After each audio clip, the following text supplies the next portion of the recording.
wabarakatuh. Halo teman-teman, perkenalkan nama saya Waras Pandi Arya Putri. Saya berasal dari Bimbingan Konseling kelas 5B UIN Suska Riau. Nah, pada kesempatan kali ini saya akan menerapkan layanan konseling keluarga. Nah, sebelum melakukan layanan konseling keluarga, marilah bersama-sama kita mengetahui pengertian dari keluarga. Nah, keluarga itu adalah suatu unit terkecil dalam suatu masyarakat yang di dalamnya terdiri dari ayah, ibu, dan anak. Kemudian ada beberapa jenis keluarga. Yang pertama yaitu keluarga asli atau keluarga inti, di mana keluarga asli atau keluarga inti ini di dalamnya yaitu terdapat anggota keluarga yaitu ayah, ibu, dan anak. Kemudian yang kedua yaitu keluarga konjugal, di mana keluarga konjugal ini adalah keluarga yang di dalamnya terdapat ayah, ibu, dan anak serta hubungan baik dengan kerabat mereka ataupun dengan orang tua mereka. Kemudian yang ketiga yaitu keluarga luas atau keluarga besar. Nah, jadi dalam keluarga besar ini yaitu terdapat anggota di dalamnya yaitu ayah, ibu, dan anak serta garis keturunan mereka seperti paman, bibi, kakek, dan nenek. Kemudian dalam suatu hubungan keluarga tentu saja tidak jauh dari permasalahan keluarga. Nah, permasalahan yang terjadi di dalam keluarga umumnya disebabkan oleh beberapa faktor, yaitu salah satunya yaitu faktor internal dan faktor eksternal. Nah, jadi dalam hubungan keluarga itu pasti ada suatu masalah yang menjadikan suatu keluarga tersebut lebih terasa erat dan lebih terasa nyaman. Kemudian dalam kasus kali ini klien saya yaitu seorang wanita yang sudah berumah tangga atau sudah menikah yang memiliki masalah dengan suaminya, yaitu masalahnya ia sudah berumah tangga dan kemudian ia dan suaminya menjalani hubungan jarak jauh ataupun LDR. Nah, jadi karena hubungan jarak jauh tersebut ia menjadi overthinking ataupun tidak bisa menanggapi ataupun tidak bisa berpikir positif mengenai suaminya tersebut. Nah, oleh karena itu ia meminta bantuan dari konselor. Nah, jadi saya akan melakukan layanan konseling keluarga dengan klien saya tersebut. Jadi, selamat menonton ya teman-teman. Assalamualaikum. Waalaikumsalam. Silakan masuk, Bu. Silakan duduk ya, Bu. Kasih.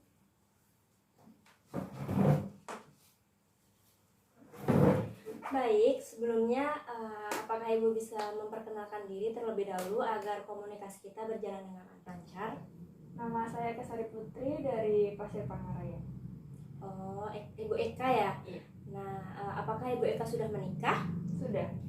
Oh, baik. Apakah Ibu Eka memiliki keperluan sehingga Ibu Eka datang menemui saya? Saya ingin melakukan konsultasi tentang masalah saya. Oh, tentang masalah. Apakah masalah tersebut mengenai masalah pribadi atau masalah keluarga atau masalah bagaimana, Bu? Masalah keluarga. Oh, tentang masalah keluarga. Nah, jadi apakah Ibu sebelumnya sudah pernah melakukan konseling keluarga? Belum. Oh, jadi alangkah baiknya saya akan menjelaskan terlebih dahulu ya, Bu, mengenai konseling keluarga. Nah, jadi konseling keluarga itu adalah konseling yang dilakukan oleh konselor dan klien untuk membantu menyelesaikan masalah yang dihadapi oleh klien. Nah, konselor itu di sini adalah saya.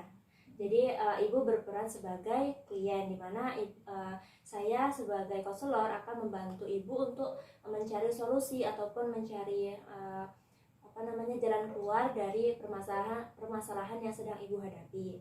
Nah, jadi dalam konseling ini saya akan menerapkan asas kerahasiaan, di mana semua data dan keterangan yang sudah Ibu ceritakan kepada saya, yang sudah Ibu lontarkan kepada saya akan saya jaga dengan baik, tidak akan saya sebarluaskan karena itu menyangkut dari privasi dari Ibu sendiri.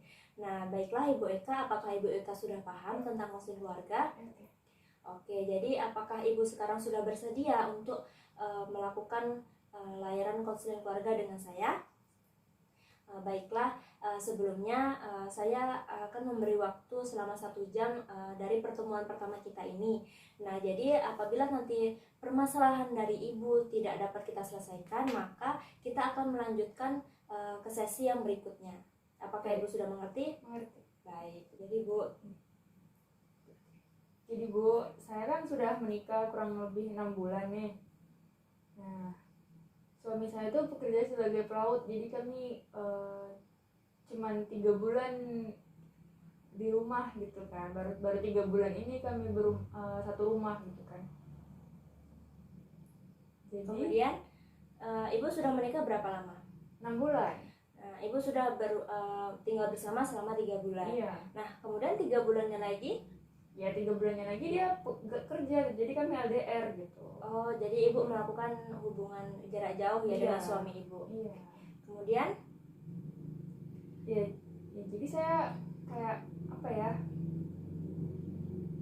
overthinking gitu sama hubungan kami kan. Dia 3 bulan di sana, jadi kadang ya suka overthinking tentang dia di sana tuh gimana gitu kan, tentang keseharian dia di sana.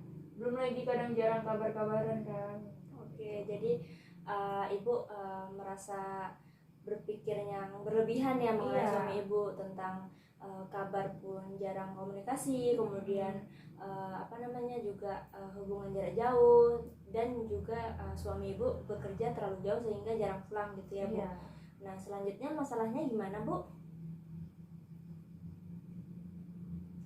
Saya takut kalau misalnya dia di sana tuh nggak setia gitu, apalagi kan di sana tuh banyak orang gitu loh kan, kita nggak tahu juga di sana pasti bakalan ada yang lebih baik juga dari saya gitu. Selain itu, apakah ibu mencemaskan hal lain? Ya tentang kayak makan dia di sana gimana, apalagi namanya laki-laki kan, nggak tahu kita makannya gimana gitu. Gitu aja sih. Oke, jadi ini saya simpulkan dulu ya Bu permasalahannya. Jadi yang pertama itu, permasalahan ibu itu adalah ibu terlalu overthinking kepada suami ibu. Kemudian yang kedua, ibu takut suami ibu itu tidak setia kepada ibu karena di luar sana banyak perempuan. Kemudian yang ketiga, ibu cemas karena ibu takut karena suami ibu itu mungkin makannya tidak teratur atau bagaimana gitu ya Bu. Karena kan pekerjaan suami ibu itu adalah pelaut. Nah, jadi sekarang yang mau saya tanyakan itu adalah apakah di dalam pekerjaan suami ibu itu ada banyak wanita ataupun ada banyak seorang perempuan di dalam pekerjaan suami ibu tersebut?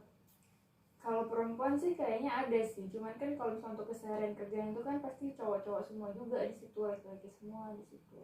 Oke, jadi seperti kita ketahui ya Bu, pekerjaan suami ibu itu adalah pelaut. Nah, di mana pelaut itu kerjanya itu kan di laut, di kapal. Nah, jadi berpotensi pekerjaannya itu lebih banyak laki-laki daripada perempuan. Nah, jadi ibu takutnya kok bisa takut gitu? Kenapa? Karena apakah karena suami ibu itu suka main HP atau gimana? Kalau bisa kayak gitu? Kalau untuk main HP sih enggak juga sih, soalnya kan kami juga jarang komunikasi gitu. Nah, jadi yang mau saya tanyakan, apakah hal yang mendasari ibu itu cemas tentang suami ibu tidak setia kepada ibu, sementara suami ibu saja jarang untuk memegang handphone gitu. Jadi apa yang membuat ibu takut? Ya kan kita nggak tahu gitu, di sana kan pasti dia bakal ketemu perempuan-perempuan kan, kita juga nggak pernah tahu. Jadi ibu takut ya kan.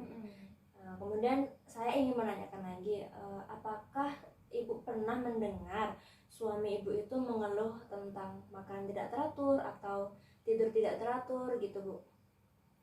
Untuk sejauh ini sih belum ada ya, belum pernah ada gitu, cuman kan kadang overthinking aja gitu ya. Namanya juga seorang istri ya, apalagi baru pengantin baru. Nah, jadi ibu kan belum pernah mendengar nih keluhan suami ibu tentang makanan tidak teratur atau tidak teratur. Nah, jadi apakah ibu selalu khawatir tentang hal-hal tersebut? Apakah ibu pernah menjumpai kebenaran yang ibu khawatirkan itu, ataupun ibu tidak pernah ibaratnya faktanya itu apakah benar yang ibu curigai itu atau tidak? Belum ada sih kayak gitu memang. Oke. Jadi saya ingin bertanya, apakah boleh tahu ibu sebelum menikah apakah ibu sudah berpacaran dengan atau sudah mengenal suami ibu ini dengan baik? Sudah sih, karena kan sudah lama juga pacarannya. Oh gitu, jadi ibu sudah mengenal suami ibu dengan baik dong Iya. pastinya. Nah, apakah ibu sudah tahu pekerjaan dari suami ibu ini adalah pekerjaan beliau itu adalah pelaut? Udah tahu. Nah, jadi ketika ibu sudah tahu pekerjaan suami ibu adalah pelaut, apakah ibu dengan suami sudah sepakat untuk segala resiko, untuk segala hal-hal yang terjadi setelah kalian menikah? Udah sepakat sih memang untuk saling setia juga. Iya, jadi ibu sudah tahu nih ya tentang pekerjaan suami ibu, tentang bagaimana dia mengenal dia dengan baik, kemudian ibu juga sudah sudah tahu lah watak dari suami ibu. Ibu juga memang sih bu, wajar kalau namanya khawatir, itu wajar, namanya juga ibu adalah istri dari suami ibu tersebut. Nah, jadi saya bertanya, apakah hal yang harus ibu lakukan agar kecemasan ibu tersebut itu tidak terjadi? Sebenarnya sih harusnya lebih positif thinking aja sih, harus lebih percaya juga sama dia, karena kan juga udah komitmen untuk saling setia juga kan. Harusnya saya harus lebih positif thinking aja gitu. Ya, jadi apakah dengan berpikir positif itu dapat menghilangkan rasa cemas yang sedang ibu alami sekarang? Bisa aja sih sebenarnya. Oke, nah jadi ibu sudah tahu nih ya tentang solusi dari permasalahan yang sedang ibu hadapi, yaitu ibu harus tetap berpikir positif terhadap suami ibu. Nah, jadi misalnya nih ada beberapa terkendala suatu hal, ada yang terjadi antara ibu dengan suami, misalnya entah suami ibu hilang kabar ataupun sama sekali satu hari tidak ada komunikasi. Nah, apa yang ibu lakukan? Ya pastinya tetap cemas sih, cuman tetap harus percaya juga sama dia. Semoga dia juga baik-baik aja. Ya, nah itulah tadi yang saya maksud. Ibu sudah dapat mencari sendiri solusi yang seharusnya ibu lakukan untuk permasalahan yang ibu alami dengan suami ibu tersebut. Nah, kalau boleh saya tahu lagi nih ya Bu, sehari itu bisa berapa kali ibu berkomunikasi dengan suami ibu? Ya biasanya ketika dia istirahat atau pas kami mau sama-sama tidur gitu baru ngabarin. Oke, berarti bisa dibilang 3 kali atau 4 kali berhubungan ya Bu dalam berkomunikasi ya, maksudnya dalam satu hari itu. Nah, jadi apakah dari komunikasi ibu dengan suami, apakah ada hal-hal yang mengganjal ataupun ibu merasa beda dengan suami ibu selama dia bekerja? Sejauh ini belum ada sih, dia tetap lebih sayang sama saya, tetap romantis juga gitu. Oke, jadi apakah ibu bisa menerima pekerjaan suami ibu sekarang? Bisa. Oke, jadi saya harap dari konseling kita pada hari ini, yaitu saya harap ibu lebih bisa berpikir positif, lebih percaya dengan suami ibu, dan kemudian ibu juga lebih bisa sering berdoa kepada Allah supaya dijauhkan dari hal-hal yang negatif, hal-hal yang tidak baik yang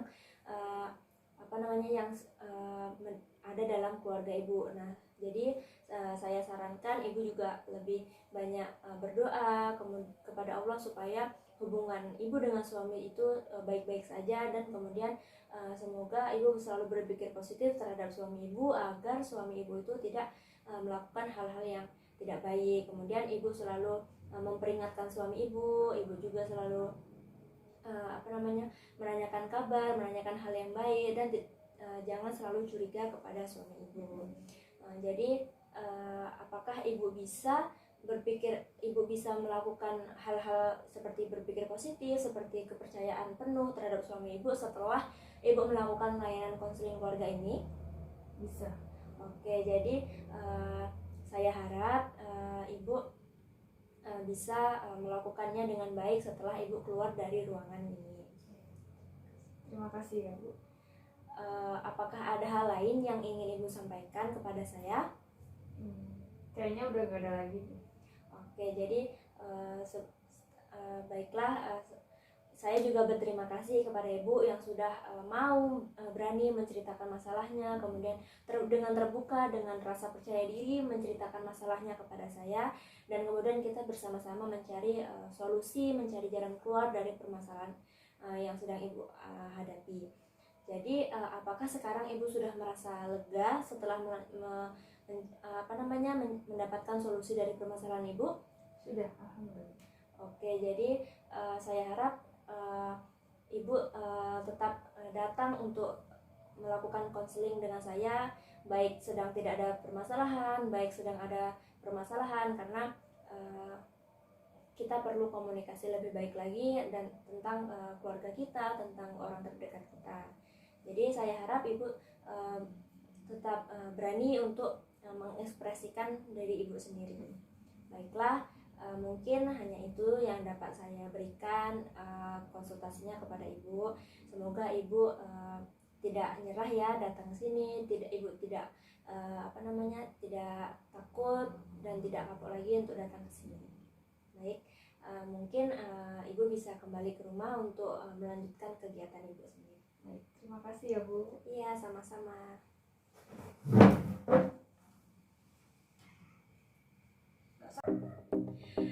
Baiklah, itulah tadi layanan konseling keluarga yang sudah saya lakukan dengan klien saya.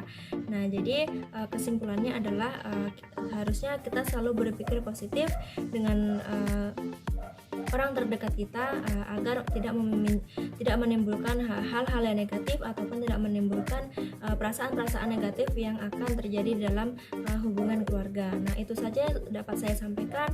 Mohon maaf apabila ada kesalahan dan kekurangan. Semoga layanan konseling keluarga ini dapat menjadi inspirasi bagi penonton semua. Baiklah, terima kasih. Saya akhiri. Wassalamualaikum warahmatullahi wabarakatuh.